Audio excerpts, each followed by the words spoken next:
জানতে পারলেন লাশের পরিচয় আপনারা জানতে পেরেছেন কিনা, কি কারণে মারা গেছে, প্রাথমিক তদন্তে কি পেয়েছেন আপনারা? আচ্ছা, এইখানে যে দুইজন অজ্ঞাতনামা লাশ যেটা প্রাইভেট কারের ভিতরে ছিল, এইটা আমরা শনাক্ত করতে পেরেছি এখন পর্যন্ত। দুইজনের বাড়ি হচ্ছে নোয়াখালীর চাটখিলে। তো এইটা আমরা মূলত পাইছি হচ্ছে এই গাড়ির যে নাম্বার প্লেট ছিল ওখান থেকে আমরা মালিককে খুঁজে বের করেছি। মালিকের বাড়িও হচ্ছে চাটখিলে বাড়ি। তো মালিকের কাছ থেকে মালিক হচ্ছে এখন চাটখিলে আছে, তার সাথে কথা হয়েছে, সে আসতেছে। তো এইখানে মূলত গাড়িটা এখানে আসে যে এই সিরাজুল ইসলাম মেডিকেল কলেজে আসে গতকালকে ভোরে 5টা 30 মিনিটের দিকে। হ্যাঁ, এখানে আসার পরে এরা প্রথমে দুইজন এখানে নামে, আর ড্রাইভার হচ্ছে নিয়ে চলে যায় ভিতরে একবারে বেসমেন্টের যেটা যে পার্কিংয়ের জায়গা। তো ওইখানে নিয়ে চলে যায়, দুইজন এখানে কথা বলে মালিক হচ্ছে এখান থেকে, ওই মালিকও আসছিল, সে এখান থেকে আবার বের হয়ে চলে যায়।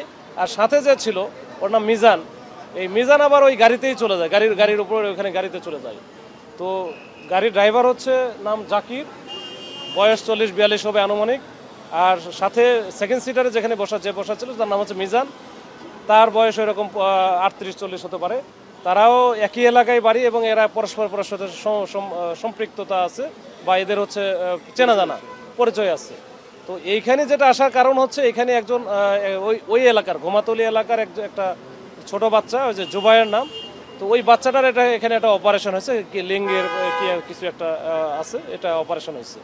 এই অপারেশন তার কালকে রিলিজ হওয়ার কথা ছিল।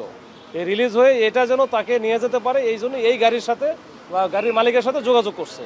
তো যোগাযোগ করলে ওই গাড়ির মালিক আবার ঢাকাতে যেহেতু আসবে, ওই জন্য বলছে ঠিক আছে তাহলে আমরা ঢাকাতে এসে নেমে যাই, এরা গাড়িতে করে নিয়ে চলে যাবে। কিন্তু পরবর্তীতে শোনে যে গতকালকে আসলে রিলিজ দেয় নাই। তখন এরা আবার ওদেরকে সাথে যোগাযোগ করছে যে আমার গাড়ি লাগবে না, এটা আমার একদিন পরে হয়তো আমাদের ডাক্তার রিলিজ দিবে।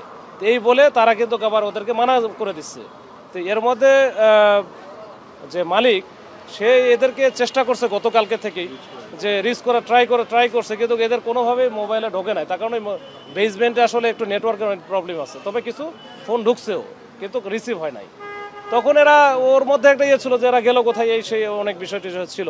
আজকে আমরা যখন জানলাম, যখন ফোন দিয়েছি, তখন সে বললো যে আমি কাল থেকে তো ট্রাই করতেছি, ওরা তো পাচ্ছিলাম না।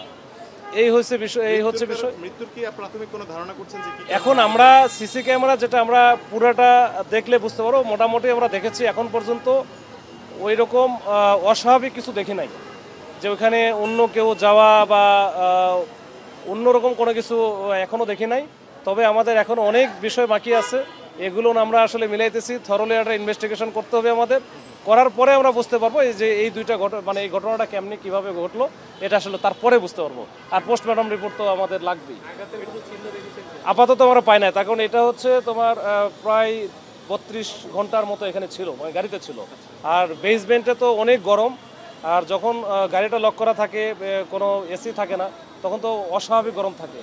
তো এইটার কারণে আমার মনে হয় যে লাস্টটা 3-4 দিন পরে যে অবস্থা হওয়ার কথা ছিল, সেটা মোটামুটি 1 দিন বা 1.5 দিন পরেই কিন্তু তার এই অবস্থা হয়েছে। ওই জন্য আসলে ইঞ্জুরিটা ঢাকা মেডিকেলে নিয়ে যাওয়া হয়েছে? এটা ঢাকা মেডিকেলে, হ্যাঁ, এটা পোস্টমর্টম করলে বুঝবো। ঠিক আছে।